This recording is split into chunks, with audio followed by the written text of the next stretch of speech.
The planet didn't have a proper name.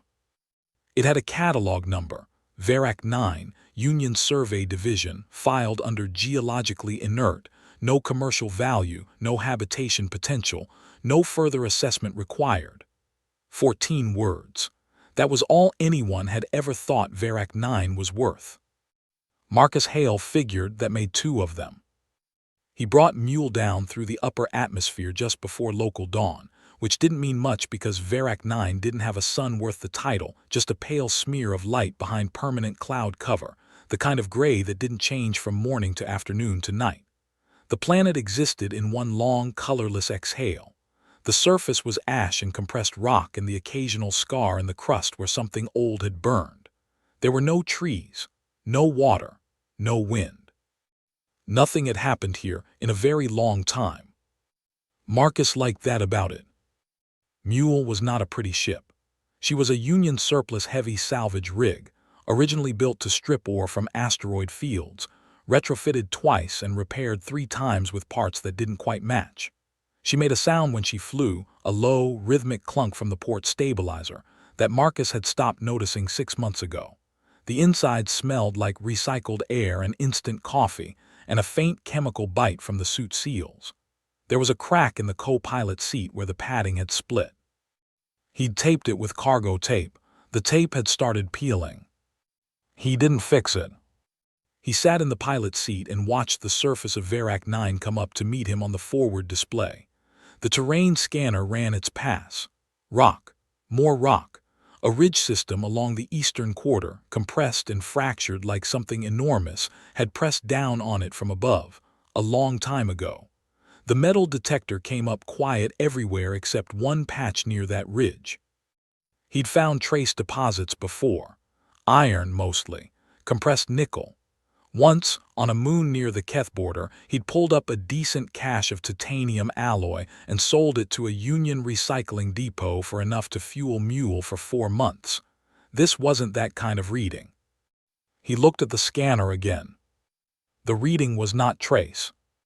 He set Mule asterisk down 2 kilometers from the ridge, because the ground right up against it was too fractured to trust with her landing legs, and because 2 kilometers was close enough to walk but far enough that if something went wrong, he'd have time to think about it on the way back. He suited up in the airlock. The planet had atmosphere, technically, but not the kind you breathe for long, and stepped out onto the surface. The ash crunched under his boots. Each step left a clean print, sharp-edged, the way footprints hold in dry powder when there's no wind to soften them. He was the first thing that had walked here in a long time, maybe the first thing ever. He didn't let himself think about that. He walked. The ridge was bigger up close. Ridges always are.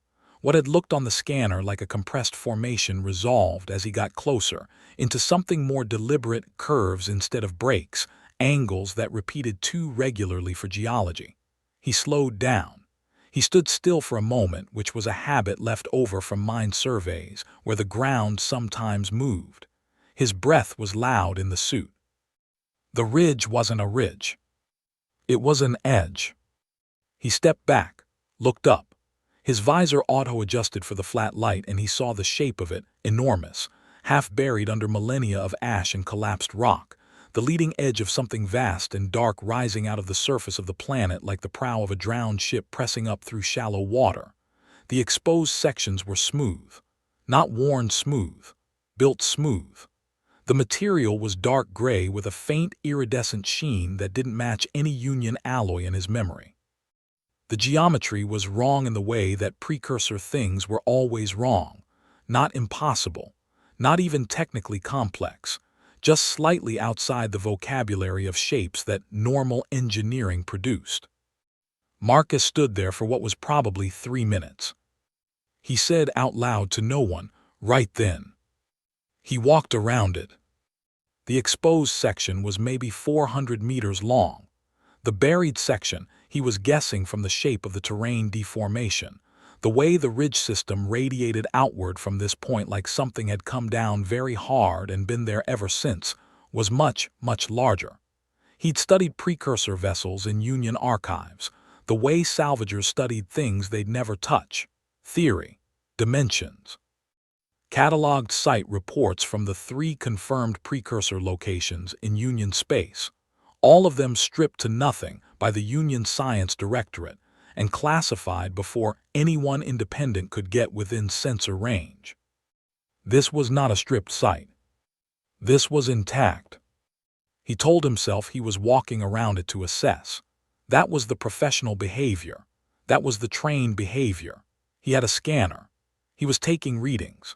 He was filing them mentally for a report he would absolutely submit to the appropriate authorities as required under Union Salvage Statute 12 and its 17 subsections, which he had read once and remembered the way you remember the terms of a contract you sign because you don't have a choice. He kept walking.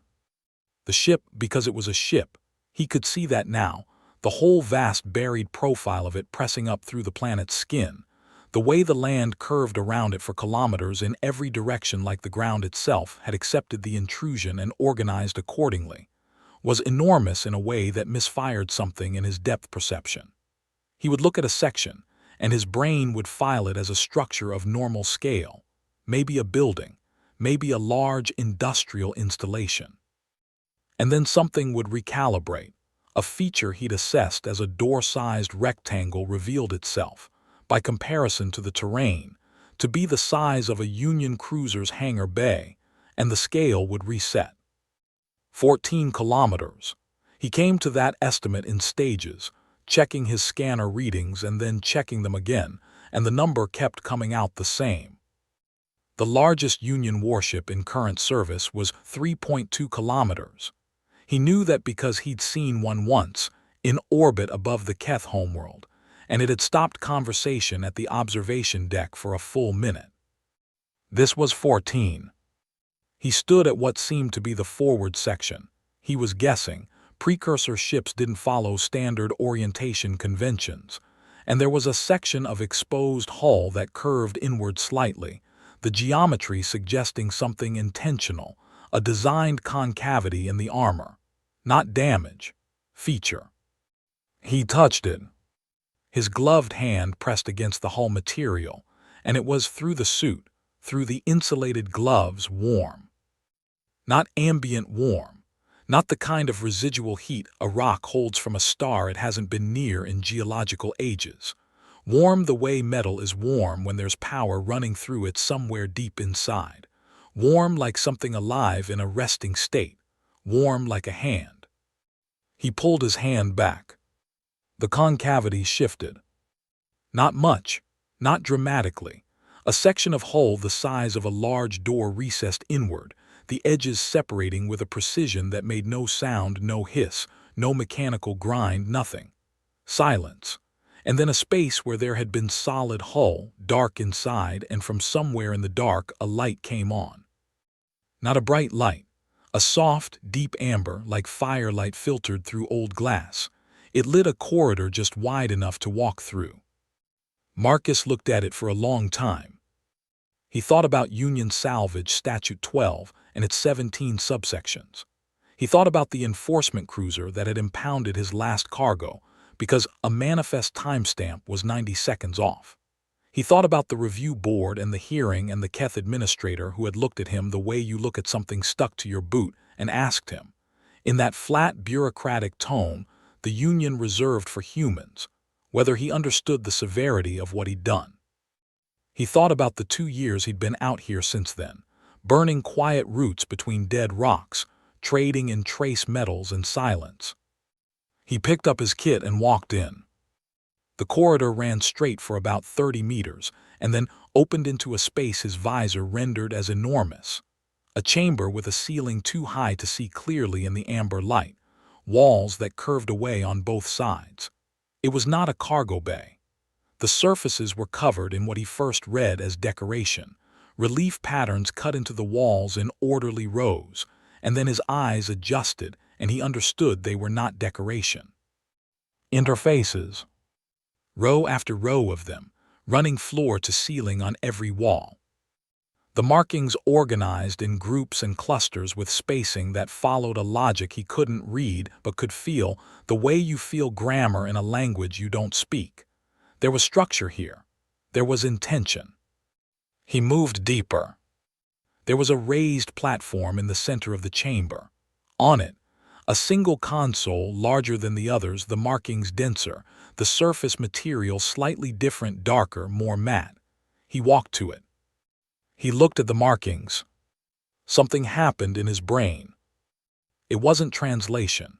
He didn't suddenly understand the language. It was more like recognition. The way you recognize a tune before you remember the name. The markings were grouped in clusters of 10, subgrouped in tens of tens, arranged in hierarchies that followed a logic so basic, so structurally familiar, that he felt the shape of it before he could name the shape. Base 10. It was all base 10. He was an engineer. He had grown up on multiplication tables and metric conversions, and the decimal system that humanity had used for every calculation it had ever made. He'd never thought about it as a choice, the same way he'd never thought about breathing as a choice. It was just how numbers worked. Every species in the Galactic Union used base 12. The Keth, the Vral, the Maron, the Gal, 12. 12 fingers, 12 months in their calendars, 12 divisions in their mathematics. He'd had to relearn basic arithmetic when he'd first started working union contracts, converting between the systems, and it had felt that was the word he'd always used for it, asterisk wrong. Not difficult, wrong, like writing with the wrong hand. This didn't feel wrong. He put his hand on the console. Every interface on every wall came on. Not amber now. White, bright and clean and steady, and for a moment Marcus did not move because the light was coming from everywhere at once, and the chamber was enormous and he was alone in it, and every surface was alive. He stood very still. He was not afraid. That was the thing he would think about later, much later, lying in his bunk on asterisk mule with the lights off, that he had not been afraid. He should have been. Every training protocol he'd ever absorbed said that an unknown structure of unknown origin activating in response to your presence was a threat until proven otherwise. There were procedures. He knew the procedures. He had not been afraid. He had felt, standing in the light of a dead ship, waking up on a dead planet, something closer to the opposite. Like something that had been very quiet for a very long time, had finally found a frequency it could use. He looked around the chamber. The interfaces hummed with light. The console under his hand was warm and solid and waiting. Right, he said to the ship, to the empty chamber, to the amber-turned white light that was waiting for something from him. Let's see what you've got. The ship did not answer.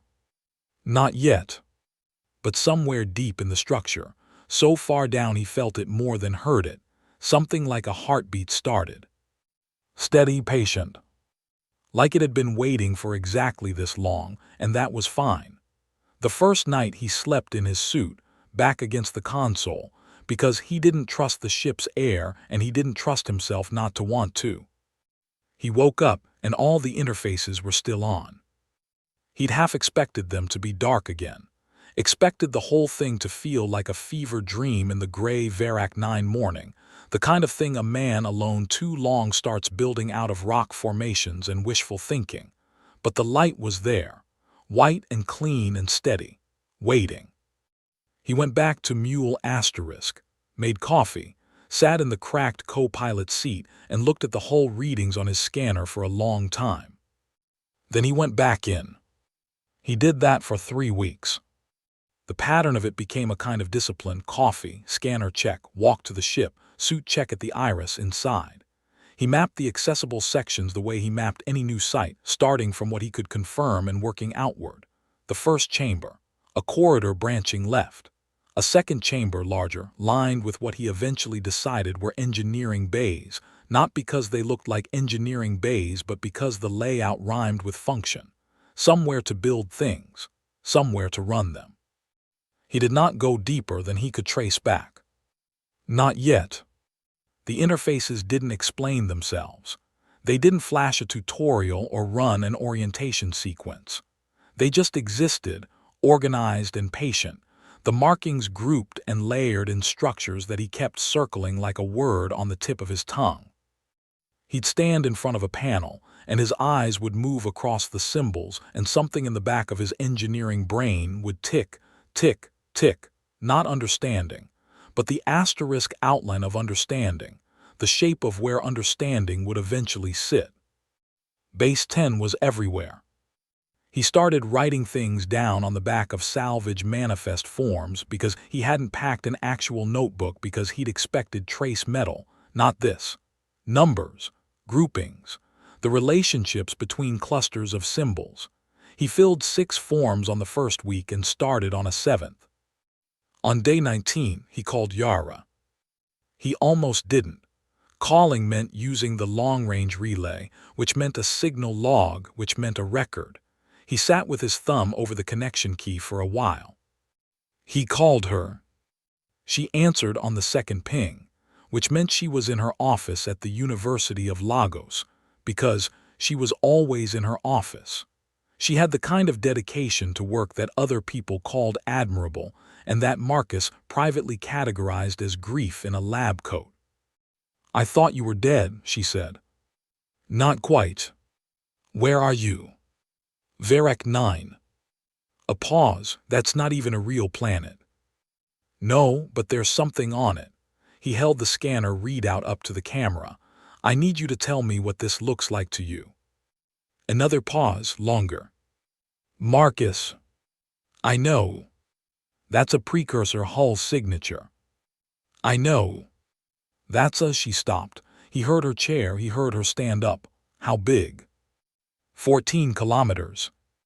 The silence that followed was the kind you only get when someone is doing the math and not liking the answer. 14. 14. Marcus, the largest confirmed precursor vessel on record, is 3.1. "I know what the record is, Yara." "It's intact." "Fully." "How do you know it's fully intact?" "Because it let me in." The silence this time was different. Not math. Something closer to the feeling you get standing at the edge of something with no railing. "It let you in," she said.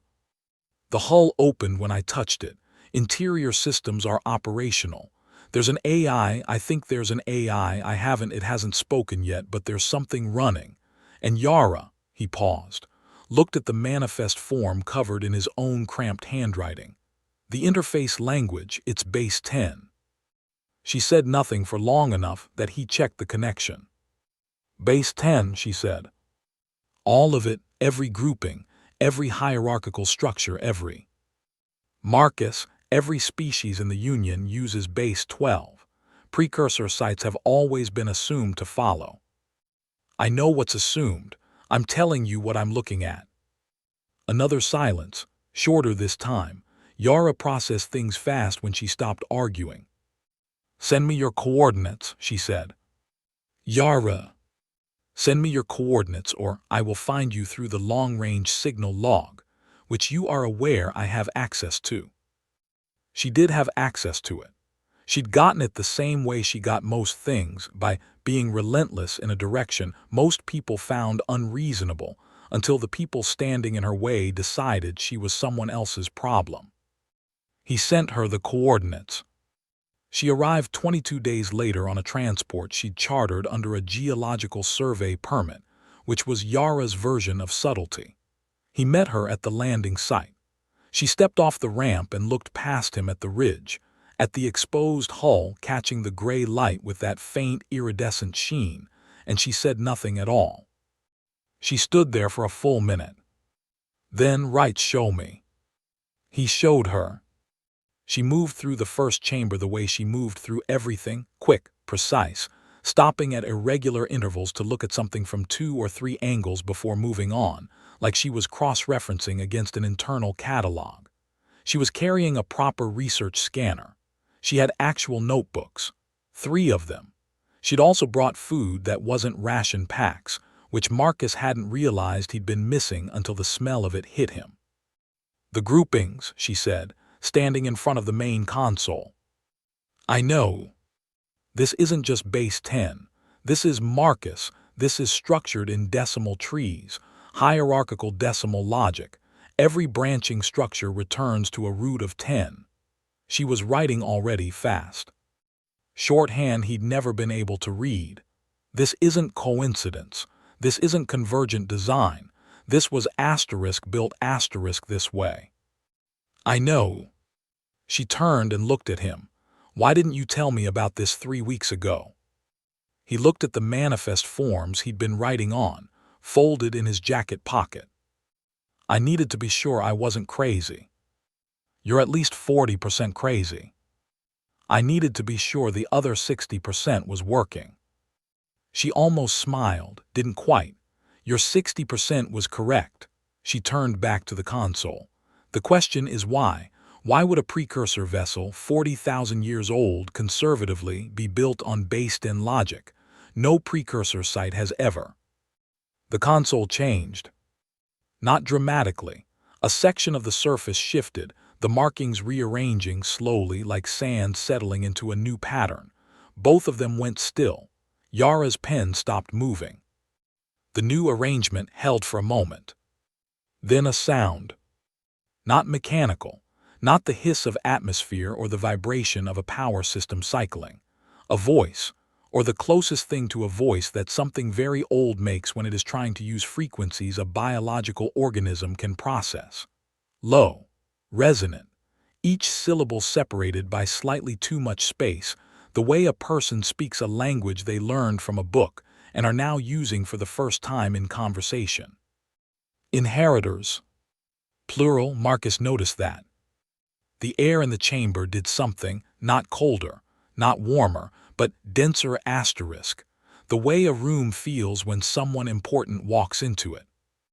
We built in your mathematics, the voice said, because we knew you would be the ones to find it. Yara looked at Marcus. Marcus looked at the console. We knew, the voice continued, because based-in cognition produces a specific architecture of thought, non-hierarchical, lateral, resistant to monostructure. In our observations of 112 spacefaring civilizations across 400,000 years, only 3 developed based-in mathematics as their native logic system. A pause. The other 2 did not survive their first contact with hierarchical power. The chamber was very quiet. You did, the voice said, though not without cost. That landed somewhere below the chest. Marcus did not look at Yara, he looked at the console. The surface was still. The markings were a configuration he hadn't seen before. What are you? Yara asked. A caretaker system. I have maintained this vessel through 4 extinction events, 2 galactic-scale wars, and 37,000 years of waiting. I do not have a name. The builders did not name things they considered functional, a beat. You may call me what you like. What did the builders call themselves? Yara asked. They didn't. They considered nomming oneself an act of territorial claim. They found the practice provincial. Marcus said, what does the ship do? The voice paused, not a processing pause, a considered one. Everything you need it to. That's not an answer. It is the only accurate one. This vessel was designed as a conditional instrument. Its capabilities are determined by what is needed, not what is wanted. I cannot give you a capabilities list because the list changes. Another pause. What I can tell you is that every system currently built on base 12 logic, every ship, every station, every weapons platform operated by the civilization you call the Galactic Union, is, from this vessel's perspective, a door with the key still in the lock. Yara's pen had stopped moving again. Marcus looked at the manifest forms in his pocket. 6 forms, covered in numbers that had ticked at the edge of understanding for 3 weeks.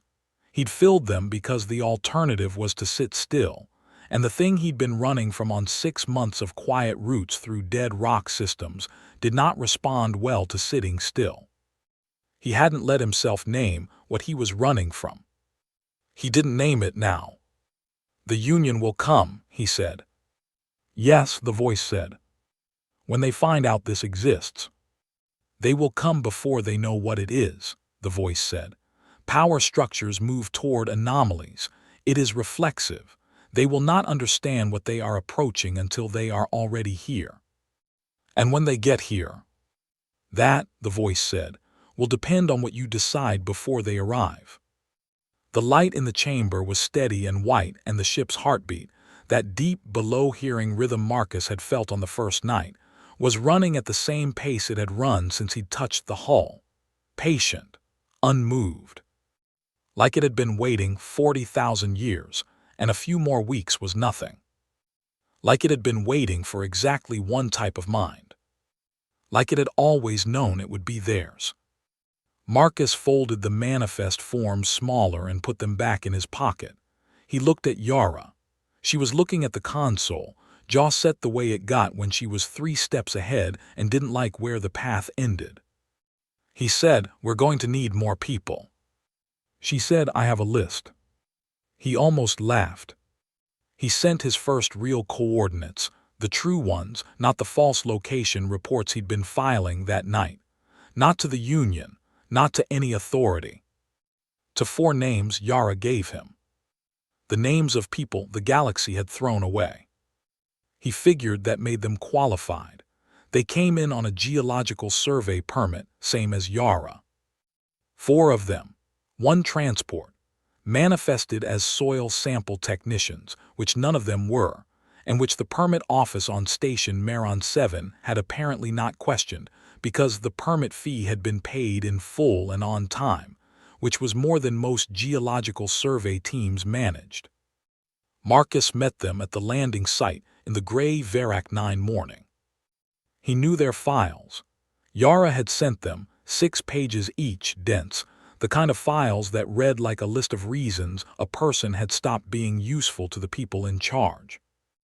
Di-Young Cho, 31, former Union Weapons Systems engineer, blacklisted after he refused to sign off on a targeting algorithm that he said, in his formal complaint, could not distinguish a hospital ship from a military vessel at distances above 400 kilometers. The complaint had gone nowhere. His career had gone somewhere worse.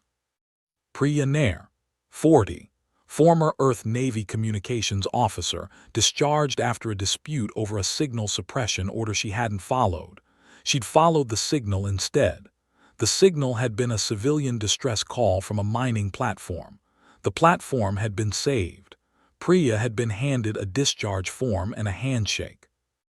Riku Tanaka, 28, propulsion engineer, blacklisted from every Union shipyard after publishing a paper arguing that Union drive core design had a catastrophic resonance flaw at high output. The paper had been retracted under pressure. 8 months later, a Union patrol cruiser had lost its drive core at high output and come apart in a shipping lane. The incident report had listed the cause as unexpected mechanical failure. And last, Dr. Amara Osai, who was Yara's younger sister and who had come because Yara had said please, and who was looking at Marcus with the specific expression of someone who has made a decision they haven't fully examined yet and would prefer not to do so now. She was a trauma surgeon. She was here because a crew without a medic was a collection of corpses on a slow schedule. Marcus looked at them. 4 people the galaxy had used up and set aside. He thought about that for exactly 1 second. "Right," he said, "come see what you signed up for." They didn't react the way he'd reacted. Cho stood in the first chamber for 40 seconds and then said, very quietly, "The weapons integration points on the port side, those aren't emitters. They're something else." He said it the way an engineer says something they're not ready to say out loud yet, like the thought came out before he gave it permission. Priya walked to the communications array. He hadn't identified it as a communications array. She did it in 11 minutes and ran her hand along the interface panels without touching them, the way you hover your hand over something hot to test the heat before you commit. Riku found the propulsion section and didn't come back for 4 hours. Amara looked at everything, said nothing, and then sat down cross-legged on the chamber floor and ate a protein bar and watched the interfaces the way you watch a fire. The voice came on the second day. The same resonant patience, the same spaced syllables. It spoke to each of them in sequence, not simultaneously, not all at once, one at a time, like it was making introductions. What it said to each of them, Marcus didn't know. That conversation happened in whatever section of the ship they were working in, and nobody reported it back. Not that day. Not later. He didn't ask. Some things a person keeps. What he noticed, after the voice spoke to them, they worked differently. Not harder, differently, like something had been switched from approximation to precision. 3 weeks of this. The ship was not broken. That was the thing Marcus had to keep reminding people who asked him to explain it, and the explanations were always vague, always technically a survey report, always filed under the geological permit that Yara kept renewing with cheerful fraudulence. The ship was not broken. It had been in stasis. Reactivation wasn't repair. It was closer to negotiation. You brought a system online. The ship assessed whether you'd done it correctly. If you hadn't, it didn't error. It waited. Patient the way stone is patient. And you went back and tried again. Riku called it arguing with a mountain. Cho said it was more like explaining yourself to a judge who has already read the case file. Priya said they were both wrong, and it was like tuning a radio that already knows what frequency it wants to be on. You're just moving the dial until you stop being the problem. Marcus wrote all 3 descriptions in the margin of a salvage form and didn't pick one. The systems came on in order. Life support first. The ship had decided they were staying, apparently. Then navigation. Then propulsion, which made Riku sit very still for 10 minutes and then go wash his face, which was the most emotionally expressive thing Marcus had ever seen him do. Then on day 22, the defensive grid. They knew it had come online because the scanner readings changed. A new layer appeared on every sensor sweep, wrapping the hull in something that didn't reflect or emit. It simply disagreed with incoming scan pulses. Not jammed. Not blocked.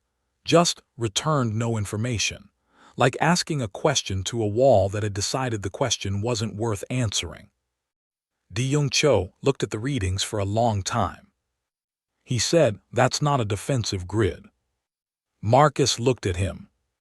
"A defensive grid blocks things," Cho said. "This," he stopped, started again. "This decides things. There's an assessment layer. It's reading every incoming signal and making a choice about it." He set the scanner down, picked it up again. "It's not passive, it's aware." The ship, Marcus thought, was paying attention. It had been paying attention since he walked in. The Union cruiser arrived on day 26. It came down through Verak 9's cloud cover on a direct approach vector. No circling, no survey pass. Someone had filed a flag on the geological permit, maybe the renewal, maybe the fact that a second and third transport had landed at the same site in the same month, which was unusual for a dead rock with no commercial value. It was a mid-class enforcement cruiser. Union registration, Keth crew, about 400 meters long, which on any other day would have seemed like a significant amount of ship. Marcus was outside when it came down. He watched it settle into a landing configuration 2 kilometers out, kicking up ash in a wide, slow circle, and he stood in the gray light with his suit seals checked and his hands in his jacket pockets and waited. The channel request came through his suit comm. He answered it. Unregistered salvage operation. The voice was flat. Keth, that particular register of flat that wasn't bureaucratic neutrality, but contempt performing bureaucratic neutrality. You are operating without a valid extraction license on a Union-surveyed body. You will cease operations and submit to inspection under Article 7 of the Union Salvage Accord. Marcus said, "We're operating under a geological survey permit." "Your permit covers soil assessment. It does not cover." "Soil assessment," Marcus said. "That's what we're doing." A pause. "Our approach sensors detected a precursor hull signature at this location." "That would be interesting if it were true." Another pause, longer. "This is Commander Vras of the Union enforcement vessel *Kethalorn. You have 30 minutes to comply." The channel closed. Marcus turned and looked at the *Godsfall*. The hull was the same as always, dark gray, iridescent sheen. Half-buried, patient, enormous. The iris where he'd first walked in was closed. The ship looked from the outside like a ridge. He went inside. The passive defense grid had already shifted. He could feel it, not hear, not see. Feel. The same way you feel a change in air pressure before a storm. The ship had noticed the cruiser the moment it broke atmosphere. The ship had been watching it since. He went to the bridge. They'd been calling it the bridge, though the voice had once referred to it as something that translated approximately to the room where decisions become the ship's decisions, and stood at the main console. Priya was already there. "They're scanning us," she said. "I know. The grid is." "I know." She looked at him. "Marcus, the grid is not, it's not blocking their scan. It's answering it." She showed him the readout. "It's sending back a signal, a clean return. Hull material, standard rock formation, no technology detected." She paused. "It's lying to them." The ship, Marcus thought, had been waiting 40,000 years. It had developed opinions about how to handle company. He almost said something. He didn't. 28 minutes into the 30-minute window, Commander Vras hailed again. "Our sensors are showing a standard geological formation at your location. However, given the anomalous permit history and the volume of personnel at a survey site rated for 2, we are proceeding with a physical inspection. A beat. This is non-negotiable." Marcus opened the channel. "Commander, I'd advise against that. That is not a response I'm required to consider." "No," Marcus agreed, "it's not." The Kethalorn powered up its landing thrusters. Nothing happened for 11 seconds. Then every light on the Kethalorn went out. Not one system, not a partial failure. Everything: thrusters, navigation, communications, life support backup. The ship dropped 2 meters before its emergency mechanical locks engaged, which were the only systems on a Union vessel not run on Base 12 digital logic, because they were springs.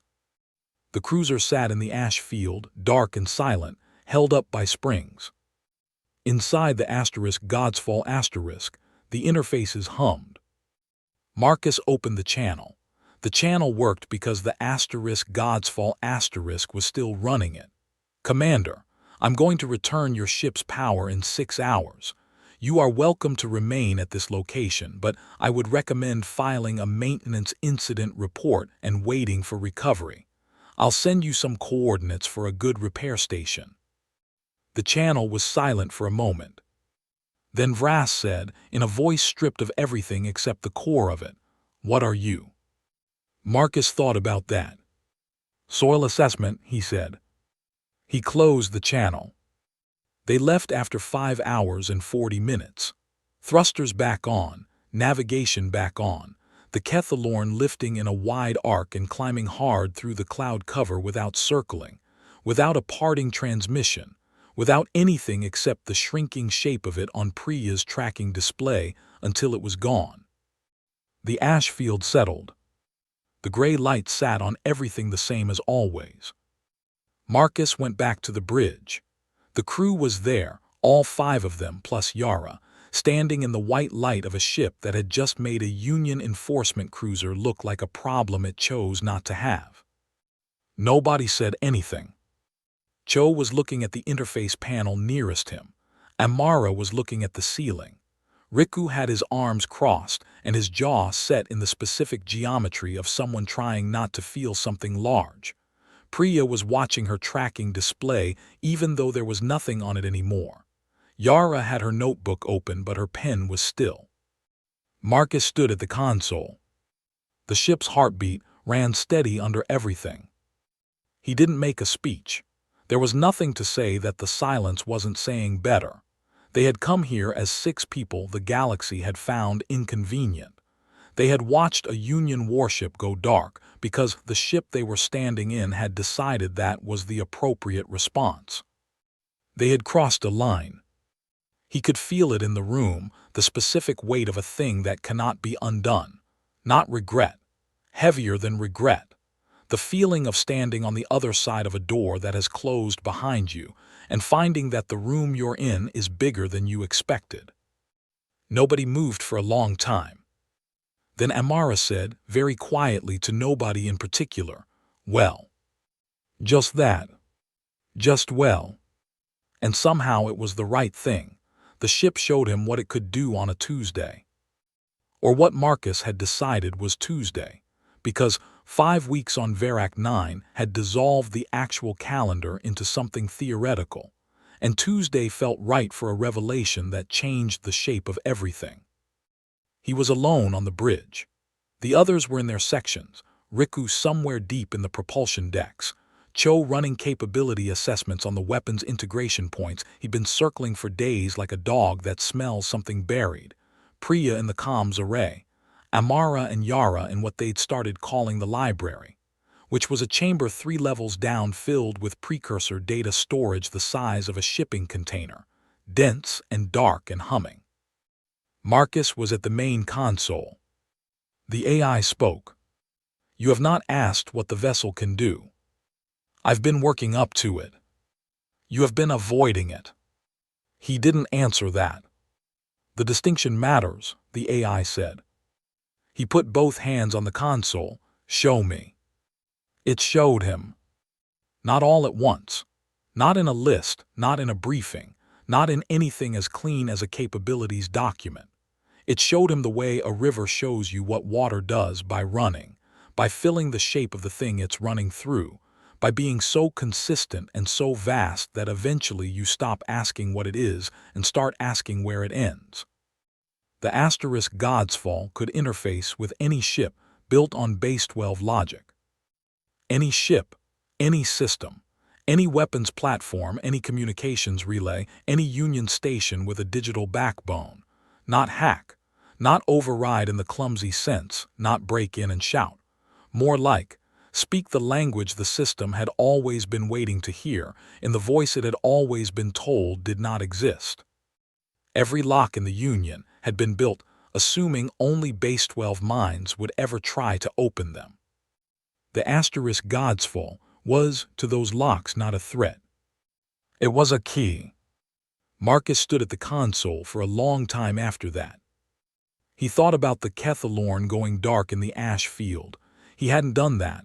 He hadn't touched a control. The ship had decided. The ship had assessed, evaluated, selected response. He thought about what that meant at scale. 12 capital ships, he thought. 6 destroyers. That was the fleet the Union could deploy to a single location within a week. He knew the numbers. He'd memorized them the way a man in a dangerous neighborhood memorizes the bus schedule, not because he planned to run, but because knowing the shape of things that could hurt you was the only form of comfort available. 12 capital ships. The asterisk Godsfall would take them apart without raising its voice. He should have felt something large at that realization. Triumph, maybe. The particular pleasure of being told the universe has decided to balance its books in your favor. He'd been thrown out by the Union, processed and discarded, and made small by 12 years of petty enforcement and smaller quotas and Keth administrators who'd looked at him like a problem that hadn't finished solving itself yet. He felt it. He noticed himself feeling it, the way you notice a smell in a room and then can't stop noticing it. He also felt sick. Power that large in the hands of 6 people who were, fundamentally, 6 people with grudges was not a plan. It was a fuse. He called a meeting.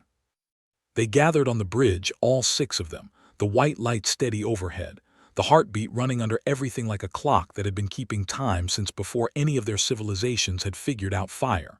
Cho had a scanner he kept looking at and then setting down. Priya stood with her arms crossed. Riku leaned against the far wall with his eyes up, reading something in the interface panels that the rest of them couldn't follow. Yara had her notebook. Amara had nothing. She was the only one who ever came to the bridge with nothing. Marcus told them what the ship could do. He went through it straight, no framing, no softening, just the shape of it, the interface capability, the range. The weapons suite, which Cho knew already, had known for days, had been sitting on because he was waiting for someone else to say it first, which Marcus knew because he'd seen the look on Cho's face every time he came back from the weapons section. The look of a man carrying something too heavy to put down and too dangerous to keep holding. He laid it all out. The room stayed quiet. Priya said, "The Union is going to send a fleet." "Yes." "When?" The asterisk Kethalorn filed its incident report 4 days ago. "If they move fast," he looked at Priya. She'd been tracking Union fleet movements on the comms array since the cruiser left. 8 days, she said, maybe 10. They'll want to overwhelm whatever stopped the asterisk Alorn, which means they'll bring enough to overwhelm anything they've ever encountered. She paused. 12 capital ships, 6 destroyers. He'd gotten the numbers right. Cho said, "We fight them." "No. Marcus, we can." "I know we can." He turned to look at Cho directly. "That's why we don't." Cho's jaw went. He was holding the scanner so tight his fingers had gone pale. "If we fight them," Marcus said, "we are a threat. A threat gets treated like a threat. The Union spends the next 50 years throwing everything it has at us because that's what power structures do with threats. They don't stop. They don't negotiate. They build bigger. They build meaner." He looked at all of them. "We'd be at war with the entire galaxy inside a year, and the only thing we'd have proven is that humans with the most powerful ship in history are exactly what they always said we were." "What did they say we were?" Amara asked. Quiet, the question landed in the middle of the room and sat there. "Dangerous," Marcus said, "unpredictable, unsuited for power." Amara held his gaze, said nothing. The silence stretched. Priya was the one who broke it. She said quietly, looking at the comms array readout on her handheld, "What if we don't fight them, and we don't negotiate?" Everyone looked at her. "What if," she said, "we don't do either?" She looked up. She had the expression she got when she'd been running a problem and found the edge of it, not solved, just found the edge. "The problem isn't the fleet. The fleet is just going to be standing here asking us to hand over a ship." She looked at Marcus. "The problem is that they believe the ship belongs to whoever holds it." She paused. "What if it doesn't belong to anyone?" The white light sat on everything. Marcus said, "Keep going." 40,000 years of precursor science, Priya said. "Engineering, medicine, materials, navigation, it's all in the ship, all of it. The library downstairs." She glanced at Yara. Yara had stopped writing. "The Union has spent 200 years hoarding every fragment of precursor data they could find, classified, controlled, rationed to approved research institutions at approved rates for approved purposes. A beat. What if every species got all of it at once, simultaneously? Before the fleet arrives." Cho put the scanner down. Riku turned away from the wall. "They can't suppress it," Priya said, "if it's already everywhere." The broadcast took 11 hours to prepare. Priya ran it. Yara and Amara handled the data organization, 40,000 years of precursor knowledge indexed and structured so it could be received, not just transmitted, because a signal no one could parse was just noise. Riku kept the power system stable through what turned out to be a sustained output draw that would have burned out every ship in the Union fleet twice over.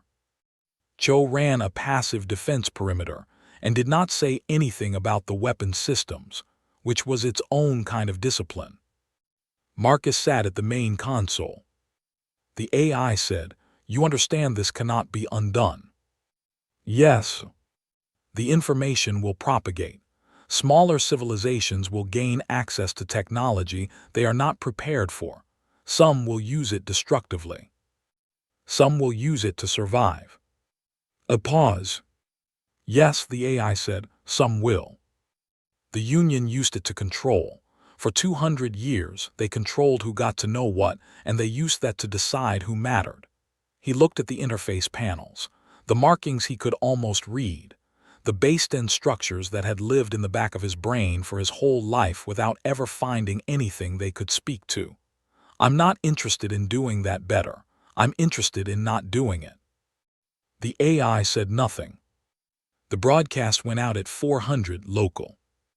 Every frequency, every relay, every Union comm channel, every independent station, every diplomatic band, every navigation beacon that could carry a secondary signal. 40,000 years of precursor knowledge, delivered to every species simultaneously. No encryption, no delay, no access controls. Just here, it's yours, all of it. The fleet arrived 9 days later. 12 capital ships, 6 destroyers. They came in formation, which was impressive, the kind of impressive that was designed to look like certainty. They spread across Verak 9's upper orbit in a pattern that said, "We have done this before and it has always worked." Marcus watched them on the navigation display. 14 kilometers of ship under his feet, the heartbeat steady, the interfaces alive. The fleet hailed. The voice was not Keth this time. Vral. High Council tone, the specific register that meant this was not an enforcement action. This was a statement of what the universe had decided. This is Admiral Gen Voss of the Union High Fleet. You are in possession of a precursor artifact classified as Union Strategic Property under Emergency Resolution 7 Alpha. You will transfer command access to Union authority within 1 hour, or we will board by force. Marcus opened the channel. The broadcast went out 9 days ago, he said. Every species in the Union has the full precursor archive. Your scientists have it.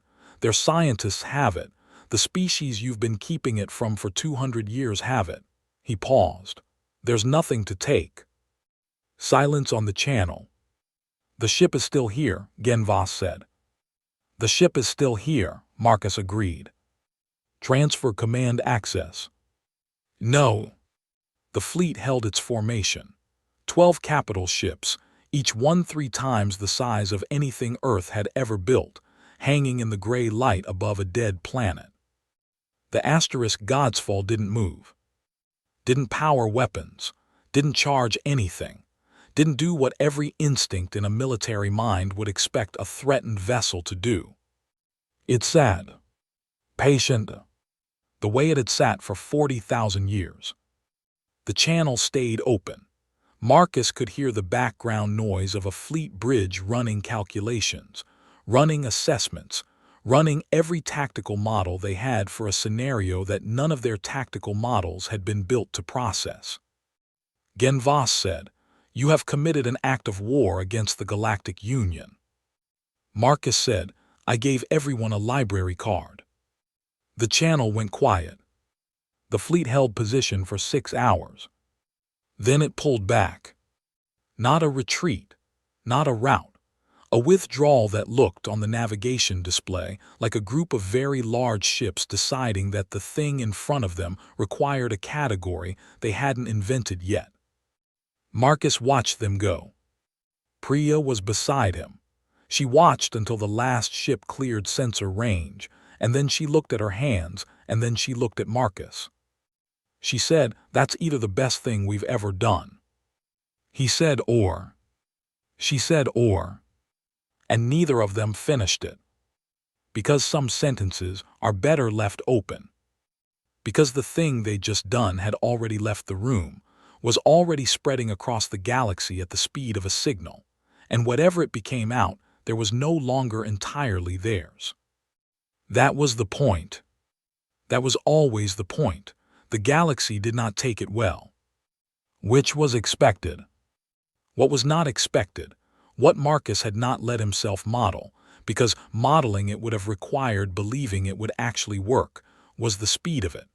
The broadcast had been out for 9 days when the fleet arrived.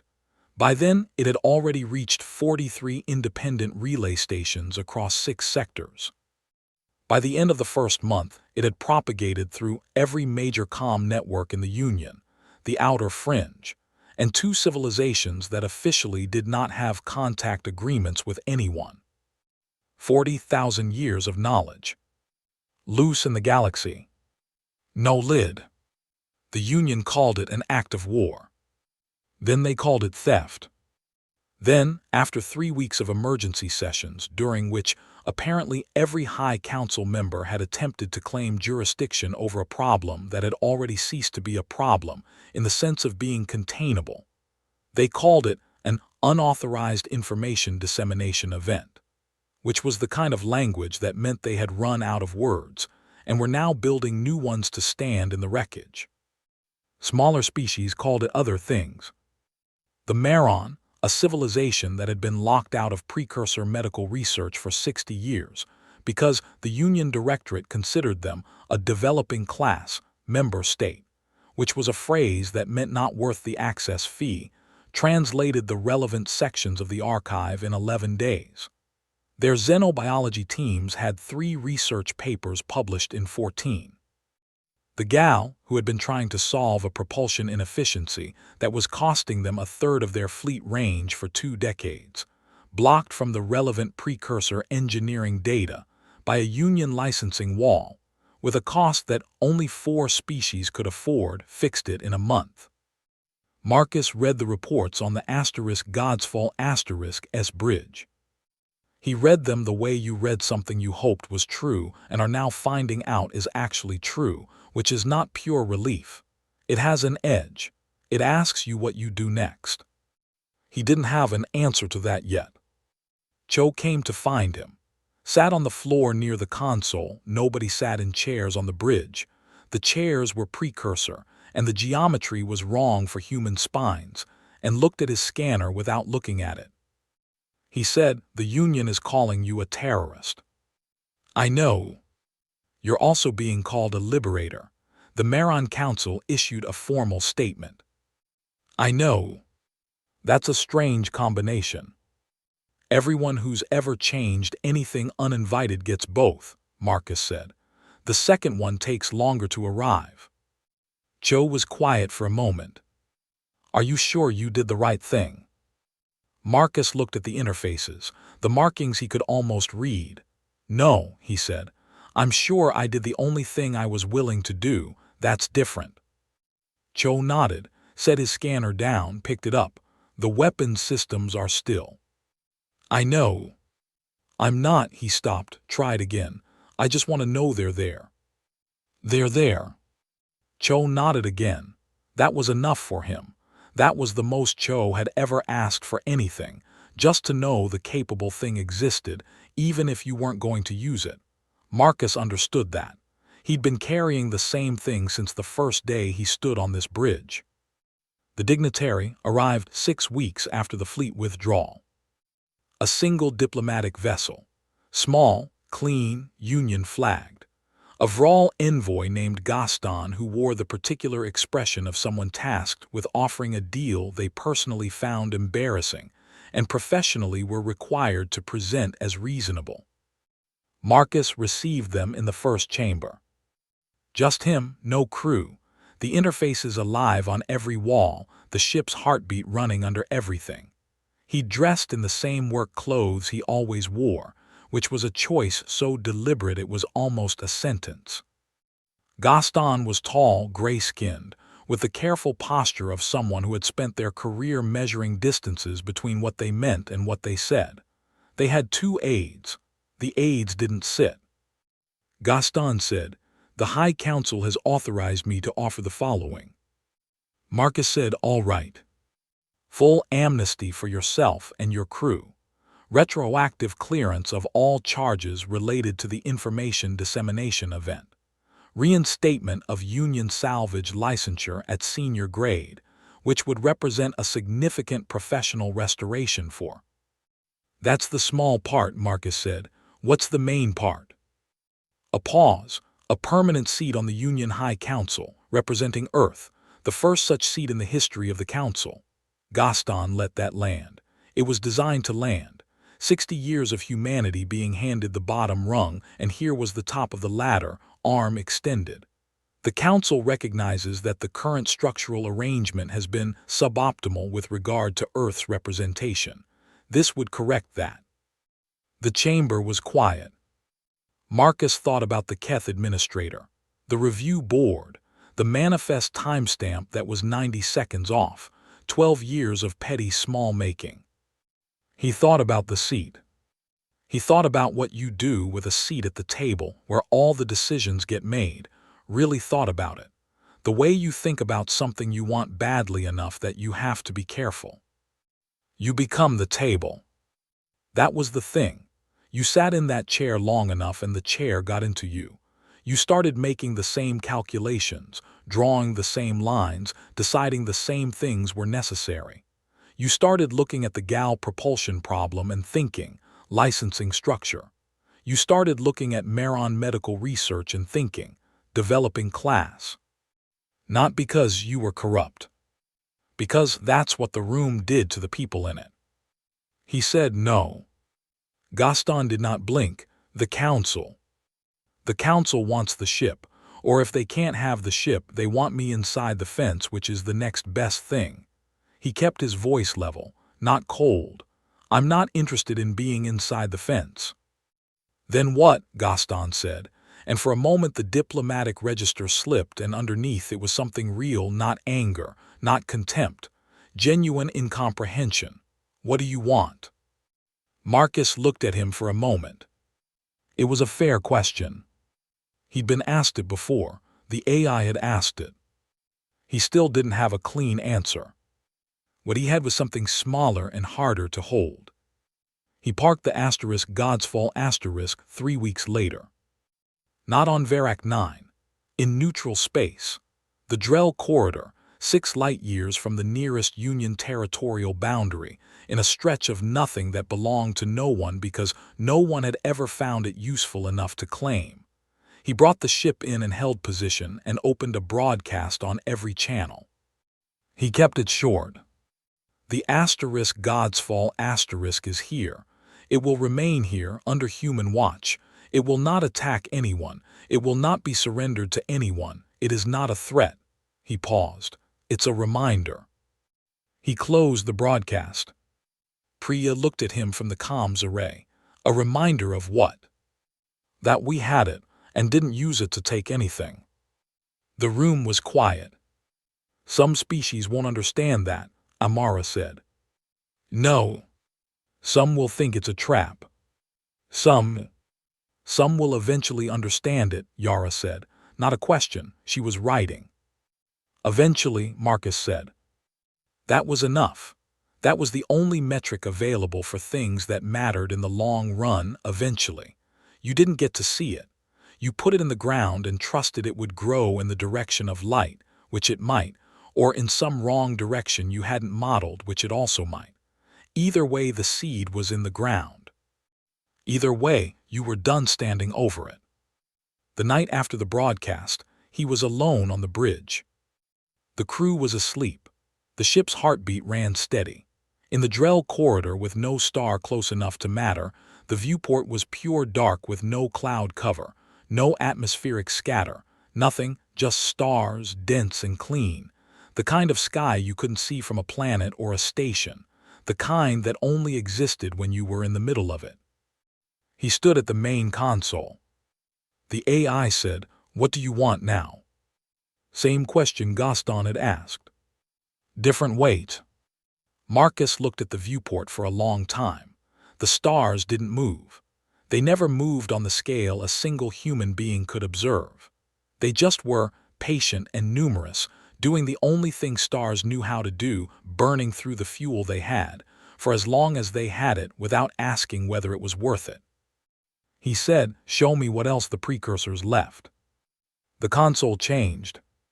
The main display filled not the viewport, not a single screen, but every interface on every wall, simultaneously, a map that wrapped the entire chamber, star by star by star, each one tagged, each one marked with something. Sites. Hundreds of them. Thousands. Each one a dead planet, a buried moon, an asteroid field with a signature that didn't match its geology. Each one with a marker in precursor notation, base 10, clean, readable, that meant, here. We left something here too. The map kept expanding. Marcus stood in the middle of it. He was 34 years old. He had a cracked co-pilot seat with peeling cargo tape and a salvage rig that made a noise when she flew, and 6 people he'd trust with most things. He had a ship that was 14 kilometers of patient, waiting capability, and a galaxy that was, right now, arguing loudly about what to do with a man who had given it a library card. He had a map. He said how many. The AI said 4,211 confirmed. Estimated actual, significantly more. Marcus looked at the map. He was not done. He had known, somewhere below the chest, since the iris opened on day 1 and the light came on amber, warm, waiting, that he was not going to be done for a very long time. The ship's heartbeat ran steady. The stars held still. He had work to do.